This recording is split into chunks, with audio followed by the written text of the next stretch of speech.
You're listening to the Global Ed Podcast, where educators share inspiring and thought-provoking stories from around the world. Hello and welcome to the Global Ed Podcast. In this episode, I'll be speaking to Jane Larrson from the Council of International Schools about child protection. Welcome to the podcast, Jane. Thank you so much, Gavin. I'm really happy to be here with you. Now, many of our listeners will know you already, but can you tell us a little bit about the work that you do with CIS, please? Well, I've been working at CIS as executive director for 15 years now. Seems hard to believe, but true. It's been a wonderful 15 years. I work with amazing colleagues. There's about 65 of us who work across the world and from a central office here in the Netherlands. And we work with both schools and universities in 124 countries. It's hard to say exactly how many children are victims of child abuse.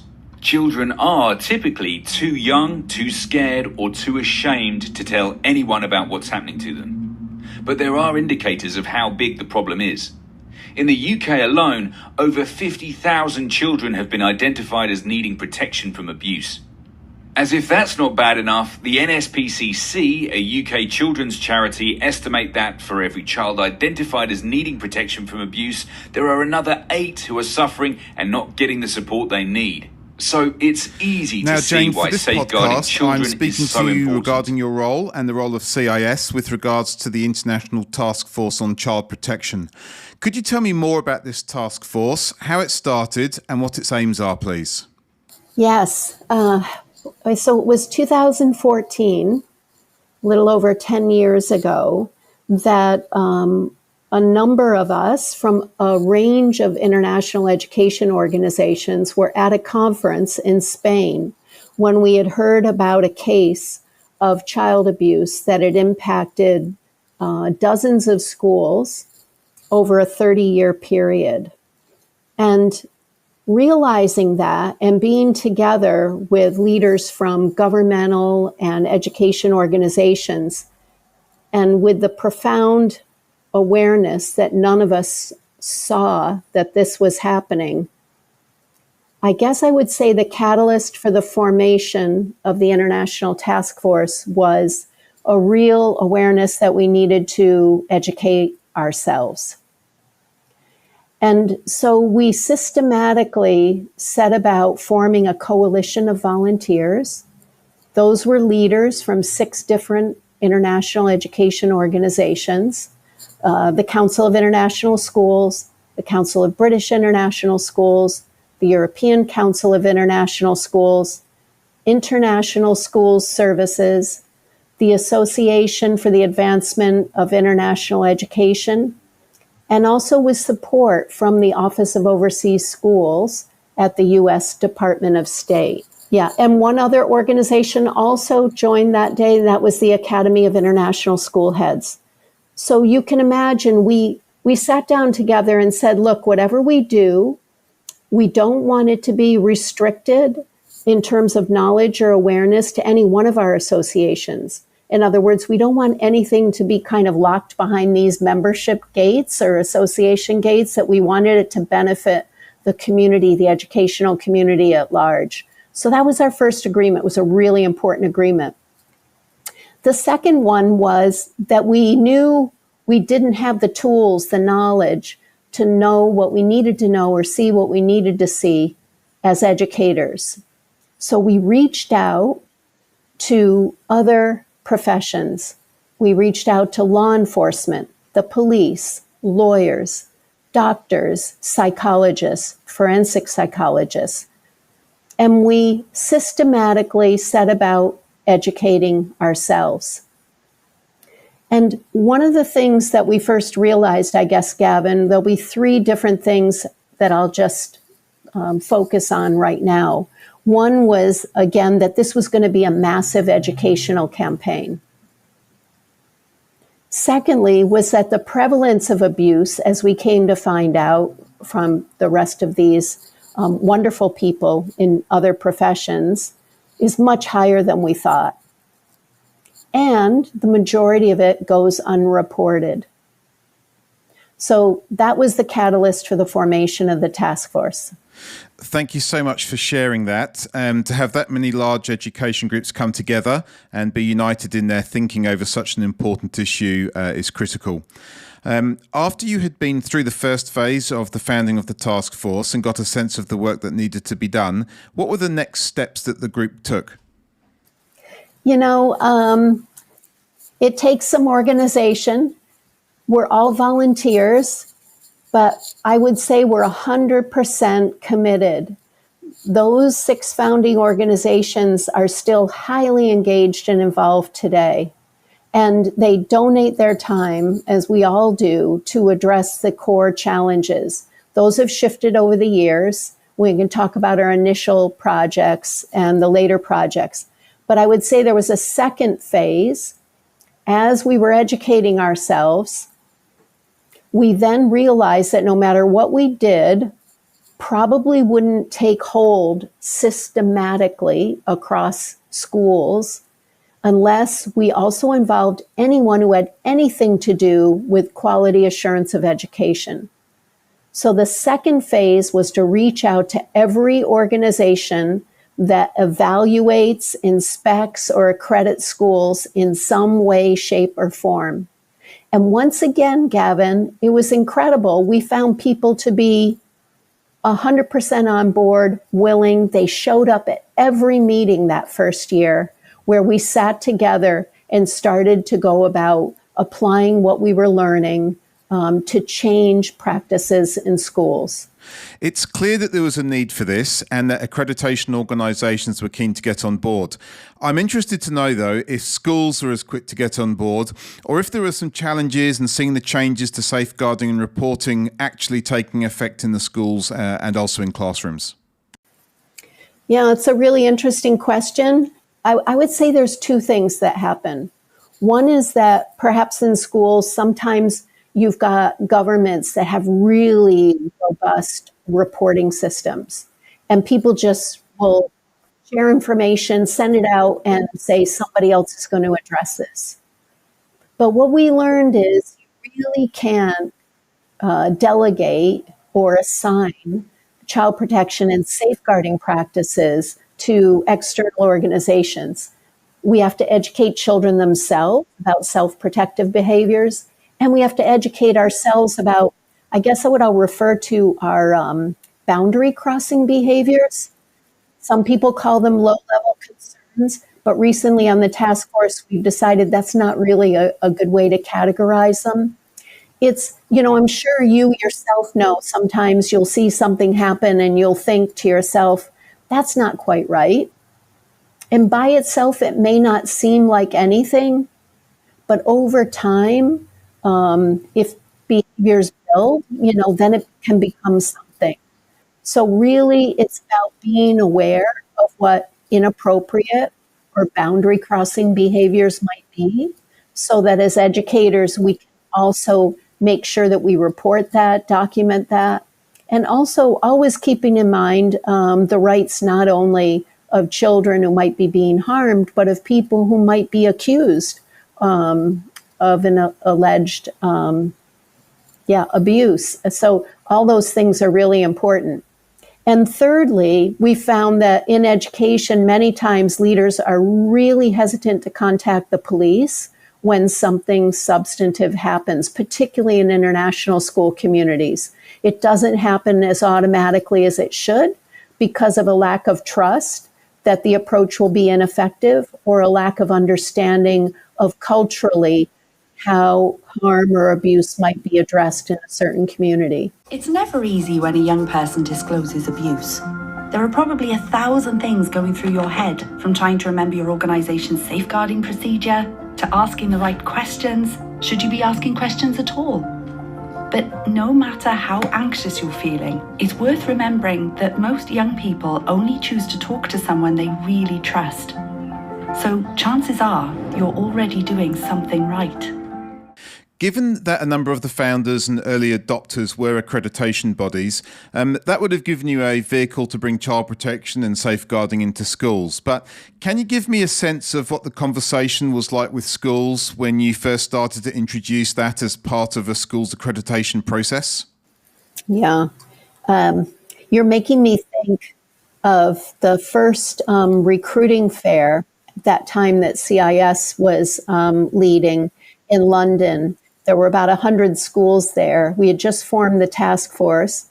We had just signed up all of those accrediting agencies and other school evaluation agencies. And at the opening session of the fair for school leaders, we talked about the fact that whatever we learned was also going to be reflected then in those evaluation frameworks. I remember looking out at the eyes of those school leaders, and they were afraid. They're like, gosh, what happened? What if we don't, our practices aren't up to standard? What will happen if we lose accreditation? There was so much fear. People at that time, the more they learned, like we did, about what we didn't know and what we needed to see, they realized themselves it was going to be a massive educational campaign in their own school community. So the only response at that moment, I remember, again, looking out and saying, look, we will help you. And I think that was probably the most important principle and agreement that we established amongst ourselves. Said, we're not going to come in with these new standards to penalize schools or call them out, or we're going to come with an educational and developmental approach. First of all, to say, one step at a time, we'll develop practices, we'll learn what they need to be, and we'll put them in place. I'm sure for many schools that they knew that this was a big step, but a necessary one for them. But I'm wondering where the challenge lay for some schools, as I'm sure there would have been for many in various jurisdictions, where culturally or legally there might have been some significant implications for tackling this issue. Definitely. So I guess the first thing I'll say is, as training began, and many, many people started attending training, it was interesting to see what happened next, particularly when governing bodies became involved, who have obviously ultimate accountability for the children in the care of a school. And a number of them generally, as people might do whenever something serious happens, they call lawyers. And lawyers then sometimes will say, do this, but not that. And obviously their goal is to protect the reputation of the school, right? But in doing that, we found that some of the actions they were taking with good intent to protect the school actually was causing harm or suppressing harm or just causing that harm to go somewhere else. So for example, we found out that a number of schools, if they detected harm or abuse, particularly by a member of staff, that they would sign a non-disclosure agreement and let the person quietly move to another school. So basically, it just kicks the problem down the road to another school community. So we realized early on that those practices are unethical and they should stop immediately. And that lawyers themselves, not all of them are experienced in managing cases of abuse. So it's about finding the right legal counsel. And then, Gavin, to your point, the legal and cultural understanding that has to happen. We talked early on with school leaders saying, have you ever met the local police in your community? Have you ever gone out to introduce yourself just to establish a relationship? And ask what will happen if something takes place in your community that needs to be reported. You have to understand what actions they'll take. Now, there are many people in international law enforcement who also know well what actions local police might take. But again, reaching out, making sure you have, with respect, an understanding of what the norms are in your local community is vitally important. So this, again, is an area of education, not only for school leaders, but for governing boards, owners, anyone who has overall accountability for a school community, so that they don't inadvertently take the wrong actions. And I'll just close on this point by saying we did conduct a survey in those early years of hundreds of schools and found that the number one barrier to addressing and reporting abuse were cultural differences, and still are. Interesting. So what were some of the steps that you took to help schools overcome these challenges? I would say the first thing we did is we realized that how schools manage allegations of abuse was a really not only complicated but complex matter. And so it took about 2 years, but again, working across professions, we created a protocol for international schools to manage allegations of abuse. That was a really important practical document. We, as simply as possible, step by step, and it's really an essential guide that anyone listening, you should find the document, print it out, and keep it at hand, because when terrible things happen, a lot of times your thinking kind of goes right out the window. So it's a very grounding document about what to do step by step. So I think that's an essential tool. Secondly, as I mentioned earlier, we've worked in partnership and still do with leaders of inspection and accrediting organizations. And originally, they got together and agreed on a set of core expectations that would underlie or be embedded in their frameworks as it related to the evaluation of practices around safeguarding and child protection. And interestingly, Kevin, because things change, don't they? They come together roughly every 3-4 years to review those expectations and update them. The last update took place in 2021. And the third document that I'll say that we created that was really useful was a safer recruitment checklist. That also was just updated because we've found that despite all of the training that goes on, too many people are still not conducting the kind of background and reference checks that they need to conduct. And particularly calling and checking on references is still an area of development. The digital age has brought unprecedented progress, but it has also unleashed a dark side. Artificial intelligence, with its vast potential, is being exploited for horrific purposes. One of the most disturbing trends is the rise of AI-generated child abuse material. This is about the creation and distribution of images and videos that depict the sexual abuse of children, made possible by sophisticated algorithms. Real children are being harmed. Their images are being manipulated and shared, their innocence violated in the digital realm. The fight against child abuse has entered a new and terrifying chapter. With the continual development of technology, and in particular AI, there would be emerging threats happening all the time in relation to child protection and safeguarding. How does the task force stay abreast of those changes, and how is it able to respond to them as they emerge? So as I mentioned, learning from other professions, we make it our business to stay in regular touch, as I mentioned, with law enforcement, and now increasingly with people who are responsible for technology systems in schools. And, obviously you've pointed out now with the advent of AI as well, and the use of prevalence of social media use by young people. There's a lot happening out there, not only in the physical world, but the digital world. And we know that it's far beyond the ability of anyone to control. So going back to one of the practices we started out early on is educating young people to use good skills to protect themselves to the extent possible. So working together with experts in all these different professions, now including the technology industry, we always try to create tools and resources. So for example, the task force founding members meet virtually roughly every 3 months. Once a year, we tend to get together in person and we invite people from those professions to come in and tell us what we need to know. Last year, we met in London And we called in Will Gardner from ChildNet, which is an organization that has a youth advisory council that's all about how young people use the internet.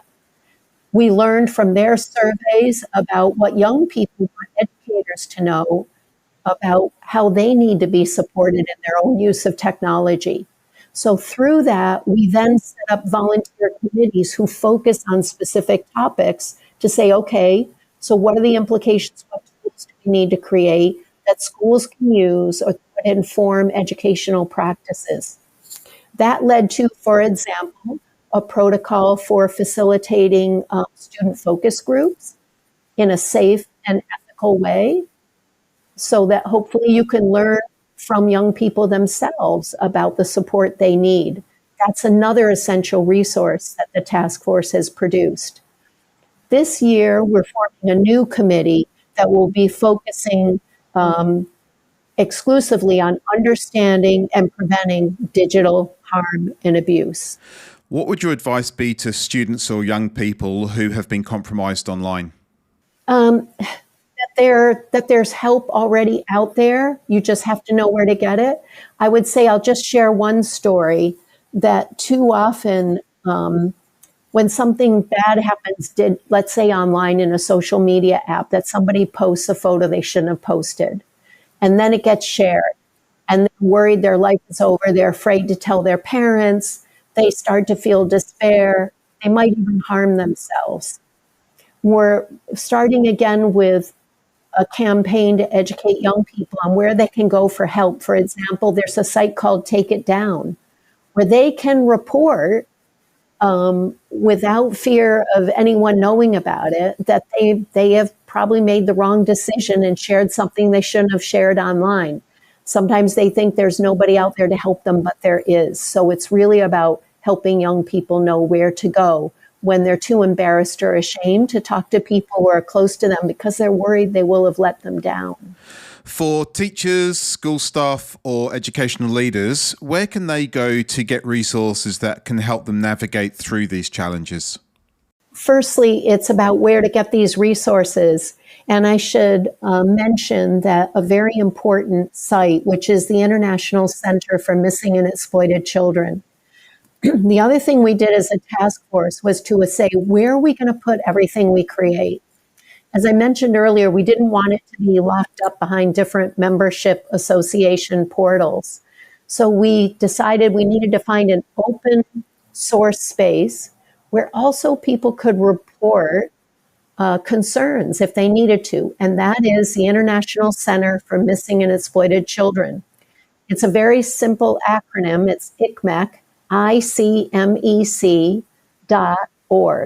So ICMEC.org. And there's an education portal where it's a page devoted to resources that have been created by the International Taskforce on Child Protection. So everything that we've talked about today in this conversation can be found and accessed at the education portal. What the task force has done, along with its supporting members, has been incredible, and there's no doubt that it's made a huge difference in protecting children. I'm interested to know, though, how does the task force measure its impact, and what areas have been identified as areas of progress for the future? Yeah, surveys probably. The second one we did after the first survey, where we really explored practices and what people needed to know and identified that cultural barriers were significant. We then went back and asked the same questions about 7 years later. We did see progress in the area of training and prevention programs. People reported that whereas initially many were getting annual training, now many, many more people in international schools are being trained and are awareness of the need for training. But still, we find that there's a hesitancy to work across cultural boundaries. So we still have to do a better job helping people understand how to do that and to really spend more time not being isolated from the community around the school, but to find ways to integrate again with local agencies, local law enforcement, also working with international authorities, And there are excellent tips in the Managing Allegations Protocol, preventive tips to take before an allegation of abuse is learned, about those steps you can take to build a strong foundation. And the last point I'll just say of new projects will be there's a brand new briefing we've just published for governing bodies around what they need to know about safeguarding governance. That is also an area that requires attention and education. With all the work you do and all of the areas of development that have been identified, if there are any listeners who want to get more involved, how can they do that? I would just say if anybody is interested in the work of the task force to send an email, they can send an email to me at CIS, Jane Larrson at COIS.org, and let us know you want to volunteer. We'll be forming new committees this year, probably in the month of May, to address some of the topics that you've been asking about. So once again, all volunteers are welcome. And then we'll be working together with experts around certain topics to develop new tools, resources, and to inform and strengthen the training programs that are already going. As we draw to a close, what would your advice be to school leaders who are looking to develop their child safeguarding practices or who find themselves in situations where they might be unsure what to do? Don't be afraid to ask for help. Don't be afraid to say what you don't know. Secondly, look at your curriculum. Look at age-appropriate education for young people. I still remember a feeling of many people being overwhelmed when these practices first started to be introduced. And people saying, we're never going to be able to do all this. But the reality is there are many communities that do a great job of this. But it's through distributed leadership. And that includes our students themselves. So looking at the curriculum, thinking about what they need to know. I remember one head of school told me and said, you know what? Our young people are ready. They have our counselors and our teachers are doing a great job of age-appropriate education. And again, that's a very important foundation for anything that's happening in a school. And then I would just say, Gavin, as you know, just making sure that safeguarding training is part of onboarding for every new member of staff, and that annually it just is something that's talked about as our primary responsibility in any educational community. Thank you so much, Jane. It's been an absolute pleasure talking to you about this critical issue. And thank you, and for everyone involved in the International Taskforce on Child Protection, for the work that you do in keeping young people safe in our schools. Thanks so much. Next time on the Global Ed Podcast. Our students are mostly young offenders. In the juvenile justice, this is for the top 1 to 2% of youth offenders in New Zealand. So they're either in remand or sentenced in the youth court for 4 to 6 months. So they might be with us till they're 18 and then they go on to corrections or prison. In the next episode, I speak with Tina Lomax, the principal of a school in New Zealand for children who are in the juvenile justice system. Tina shares with me how young people come to be placed in her school, how the school operates in this setting, and the hopes that she has for the rehabilitation of these students. If you have enjoyed listening to the Global Ed podcast, please subscribe and follow me, Gavin Kinch, on LinkedIn.